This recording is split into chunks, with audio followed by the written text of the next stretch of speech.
Is this lens clean? Ready, fire, aim.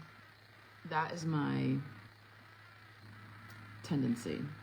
Hello, my darlings. It's Michaela. I am under-rested, and I feel like I look it, and I certainly feel it. Anywho, I wanted to talk about alcohol and basically big deal impacts. And really, I think that the more we understand the full repercussions of what something actually is or what something actually does, it's so much easier to make sane, equaling, supportive decisions for ourselves, period. So one little statement of encouragement is, if there's anything that you're wishing to change, if it's like, oh man, you know, I wish I could stop eating ice cream every night. Like, oh man, you know, I wish I could get out of this relationship that I know is like such a freaking anchor in my life. Like, you know, I wish I could like stop talking to myself in this terrible way, or whatever it is. If there's something that you know doesn't make sense, but you keep freaking doing it, what I'm going to encourage you to do is to learn more about it. And so I have done this for myself in relationships, and it is useful because it's like, oh, you start to learn like what makes up these things, and then you start to get a sense of perspective, and then it makes it a lot easier to choose the thing that actually makes sense for you versus the thing that you're rationalizing making sense for you, which doesn't really. So I bring all this up because I used to drink a lot more than I do now. I don't drink very much at all right now. But at any rate, it was something, so this is like 5 years ago, I want to say, where I felt like, in many respects, like I never missed not having alcohol, but I feel like if it was an option, I would typically go for it. Not always. I had some boundaries around it. But the other thing was, I felt like I would like go for it when I had it. And so I do not understand moderation around it. Like, I really don't. It can happen, but it's not my nature. And so at any rate, I did a lot of study to figure out, like, how does one disengage from this thing that we kind of rationalize as being super fun, but we feel shitty about doing it. We feel shitty from doing it. It kind of keeps us in spinning in circles, you know, for those of us who are either concerned about our weight, wishing to lose weight, working with people that are wishing to lose weight. And so it's like, why does this thing have such a pull when it has such a problem attached to it? Like when it causes problems, like maybe even big deal problems. But at the very least, like weight loss has been kind of like the sliver of the world that I've had my hands on the most, that I've had the most exposure to, both for myself with the usage of alcohol and also for others. So first of all, I just wanted to kind of like go down a list of all the shit that alcohol makes an impact on. And what I would really encourage you to do, if you are someone that like either wants to drink significantly less, wants to drink not at all, wants to drink when you want to drink, which is actually my biggest push for anyone that I work with, which is like, don't do shit because everyone else is doing it. Like, do it because you want to. And when we start to actually make decisions from that place, then it's like you may or may not have any given thing based on you, and that will reduce the frequency in and of itself. Okay? So there's an app called Reframe that I would highly recommend. I use that, and it's for people that want to drink. I don't know who that was, but thank you. People that want to stop drinking or people that want to drink less. That was me. And it's so good. Hi, Jeff. Hi, my dear. It's so good because all it does is it's just reinforcing why this is not a useful substance and all of the impact that it makes. And so once again, it doesn't mean that some of us don't have, you know, sexy cocktails at time or delicious wine like with a holiday dinner. Hell yeah. But it really helps reduce the frequency of why this makes any sense to do with any sort of regularity. And that's useful, okay? Alcohol is a poison and it damages our body like in every way. And so anyway, so I want to go down this list. So I would highly recommend that app. If you just want to get a little more space around it, feel a little more at choice around whether you're drinking or not, Reframe is an amazing app. And then I also just want to say, this might be a little long-winded. There's a process called updating the reward center. And I'll just kind of say this briefly. If you have any questions or desires to understand more, please reach out to me. I'll attach another YouTube video where I talked about it. But this is a really useful process for anything that you have a regret loop around. So whether that's like, I drink alcohol and then I feel, you know, fuck, like I really didn't want to do that. I didn't want to drink that much. You know, I'm like bloated. I like the scale is up. My clothes are tight. Like, fuck, you know, it's like, I don't want to keep doing this.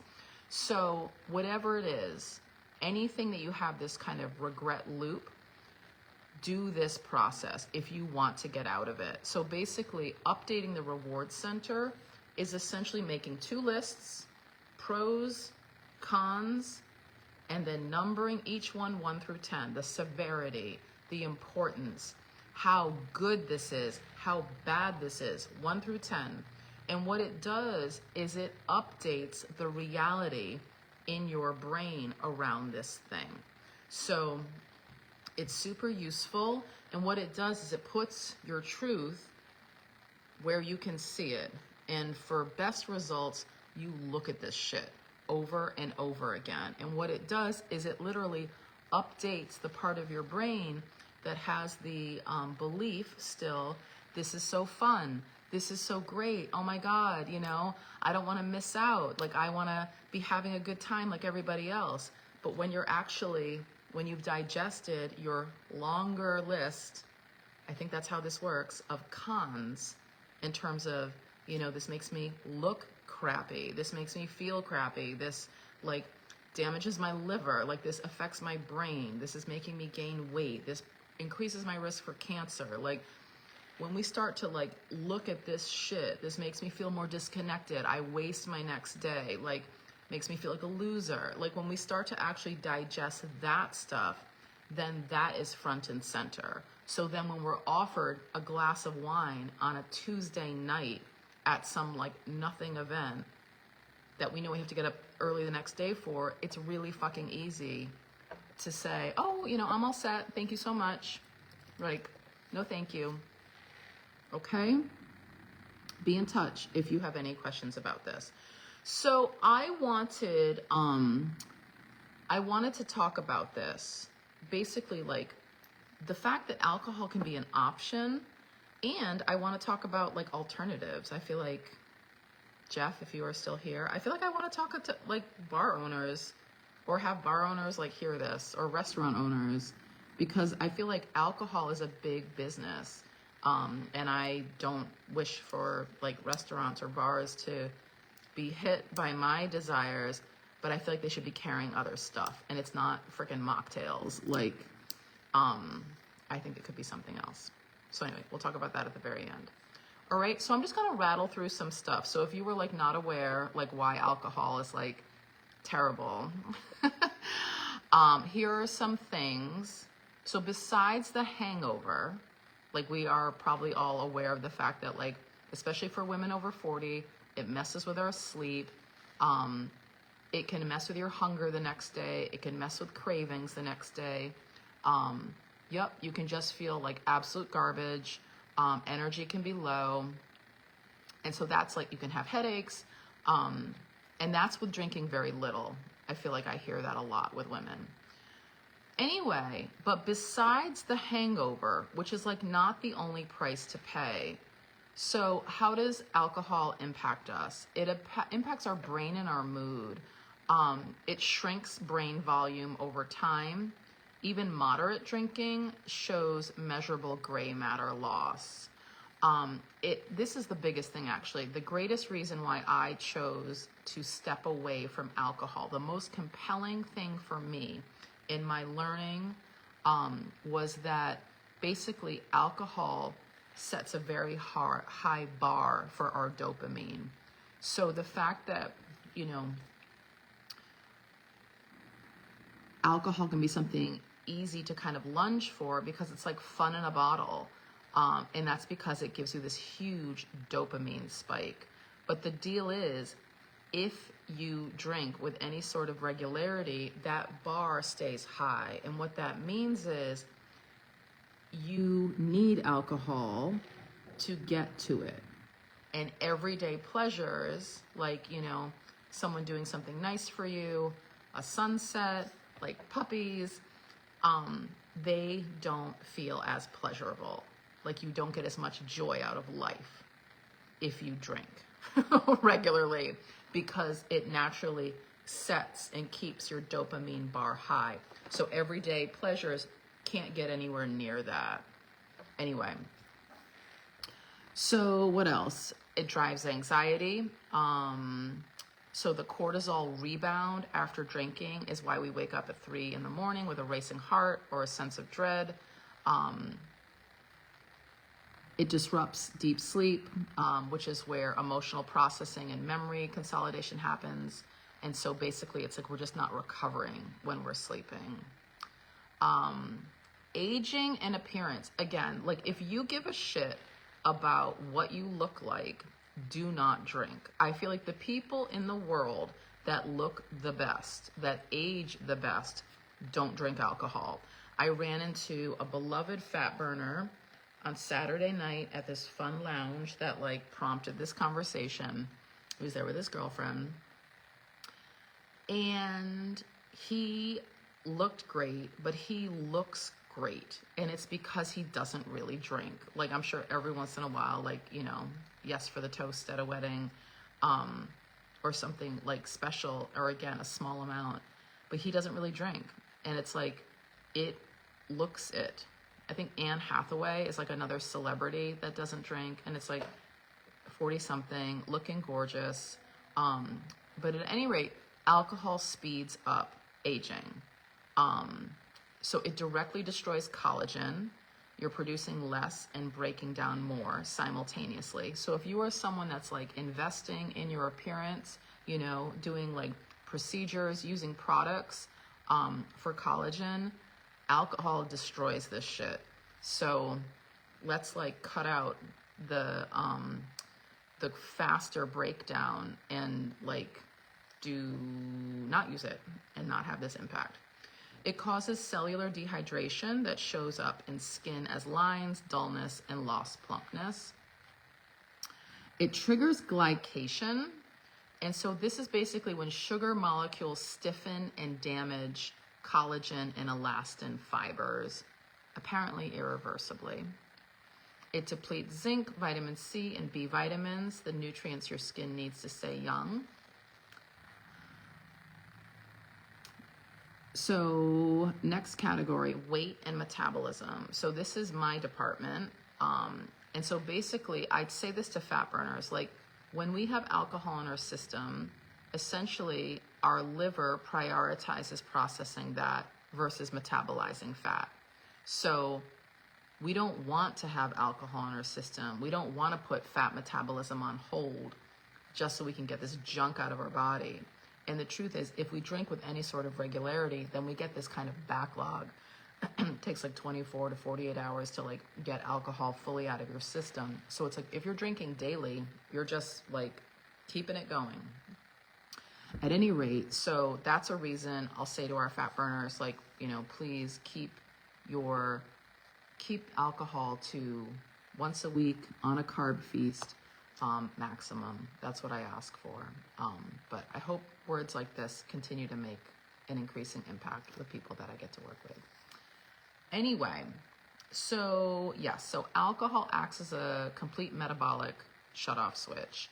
So your body drops everything, including fat burning, to process it as a toxin first. And the reason why it does that is because it could kill you if it stays in your system. So it's like all hands on deck. This is the priority because this is a poison. The effects can last 24 to 48 hours, meaning one evening can cost you most of the week's progress. And I think that's something too. Like I kind of, you know, I am very, I think I'm clear with the people I get to work with. And I think I'm also, I'm going to say like permissive and relaxed, because it's like, it's their body, it's their decision. But it's like, if you want to lose weight, alcohol is not your friend. And then it's like, for all these other reasons, like alcohol is not your friend. So it's very detrimental to have alcohol as a regular thing in your world, especially if you want to lose weight. It spikes cortisol, which raises insulin, which locks fat in storage, especially visceral fat. So that is a shitty little wheel of misfortune. Ha ha ha, I'm so funny. The calories are almost irrelevant compared to the metabolic disruption. So that's useful too. You know, I think it's like, ooh, you know, low carb, blah, blah, blah, less calorie, light beer. It's like, it's still alcohol. And so its presence is just highly disruptive and highly damaging. Some things that people don't connect is that alcohol impairs liver function, which is your primary fat metabolism and hormone clearance organ. It disrupts estrogen clearance, and that's because of, honestly, the liver as well. It destroys gut microbiome diversity over time, which affects everything from immunity to mood to metabolism. That's something I honestly worried about for myself, which is like, man, like I would say like I did some like binge drinking for sure, like earlier in life, abso-fucking-lutely. And it's like, ooh, like that, I feel like I gave myself like leaky gut many years ago because I was drinking like a good amount of wine, honestly. And then I was also eating other offenders like chocolate and peanut butter. But it was like, I know that I'm like making a negative impact on my body and definitely with my gut. What was I going to say? And then newsflash, there's no longer a scientifically supported safe amount. So the red wine narrative has been largely dismantled. So like thinking that like, ooh, you know, a glass of wine a day is good for me. It's not. And even what it was reduced to in terms of like a 6-ounce glass of wine, it was really like a 4-ounce glass of wine, which like, I don't know who's drinking that. But that was like debunked. And even the statement was like, if you really want the like, what do I want to say? The antioxidants that are supposed to come in red wine, it's like, you would be better served to have grape juice. So anyway, so I wanted to say all of that. And again, I think that people think that alcohol is like, oh, you know, I could have one, I shouldn't have one.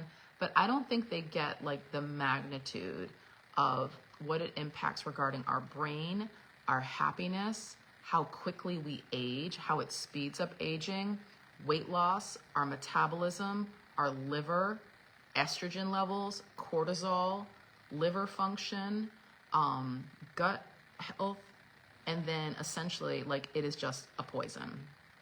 So the thing that I want to say, so this is like, I am pretty clear on this. And again, every once in a while, if you want to do something shitty to yourself that like feels fun in the moment, like, okay, but please let this not be a regret loop that we keep living. And do that, that updating the reward center practice. That's super useful. I swear by it. So the other thing I wanted to say was that, so I had this lovely time with my sister-in-law on Saturday. We went to this like fun little swanky bar in Patuxent Village in Rhode Island, the Blue Room. And it was like, you know, cocktail central, beautiful, inviting atmosphere, great music. You know, the menu looked good. She had a sexy burger. And it's like, their like specialty cocktail was like lychee, which I love, which is just not common. And I'm like, oh, do I want this? And then I just went through my list. And it was like, I don't want to feel like shit tomorrow. I don't want this to impact my next day. Like, I don't want to put weight loss on hold. I don't want to like back up my liver. I don't want to affect my hormones negatively. Like, it was just like, no, I don't want to speed up aging. No, I don't want to affect my happiness. Like, no, thank you. So anyway, but the thing was, it's easy for me to not have alcohol, and it's easy to order soda water with lime. But one thing I do feel at times at a bar is it's like I'm taking up a seat. Like, this is for a customer who is spending money. I'm not really spending money. And so it's like, I can certainly tip this person well, but I'm not like making the establishment money. And not that that is like my sole responsibility and I feel like heavy and at all. But what it made me think about was like, what if there was an alternative? And so it made me think about adaptogens. And so I don't know very much about them. I've never actually tried them. But the root of that word, the meaning of that word is like a substance that helps your body handle stress better. And so it's like, oh my God. So they make you feel like more relaxed, euphoric, lighter, calm. So they're like good for your body. And then I feel like they're like a fraction of the calories regarding like a mocktail or something like that, or an alcoholic beverage. Obviously they do not have alcohol in them, but that could be something that could be charged for more. I feel like common areas, places where people socialize, they feel even more important than ever, as far as I'm concerned, for people to like get out of their little like work at home bubbles and their like, you know, singular political beliefs and get out into community and be around other humans. And so I feel like that is healthy, that is unifying, that is healing, that is fun, that is like life enhancing. But going to a bar and feeling the pressure, like I did even, and I'm like super easy to not drink alcohol, to order something, to have a drink, I feel like it would be so awesome to have an alternative, and maybe even like a cost comparable alternative at bars, especially for something that's like actually beneficial for us. And that maybe even gives us like a good feeling, because that's why people drink alcohol, is to feel different. It's not just because like, oh, beer tastes good. It's because beer feels good, and maybe you enjoy the taste as well. So that's my cry. Anyone that has insight on that, I would love to hear you speak up or talk to someone. But I just think it is like the best idea ever, as far as I understand, with the nothing I understand right now. Okay, so that's it. I hope this was great. I hope this was amazing. Be in touch for any reason. And if you are someone that is struggling with weight, that has tried everything, that is trying hard and still not losing, and you would like an alternative that feels infinitely easier, that makes weight loss happen faster, that slows aging, that gives you plenty of energy, please consider or think about or learn about the mode of being in a fat burning state. I'm going to be giving a Real Deal talk next week on Tuesday at 7 p.m. I'm going to leave the registration link below. It's called Stuck in Storage, Why Weight Loss is Harder After 40. Okay? Would love to have you join us and just understand more about why that is and what could be different. All right? That's it. Hope this was amazing. Love to you, and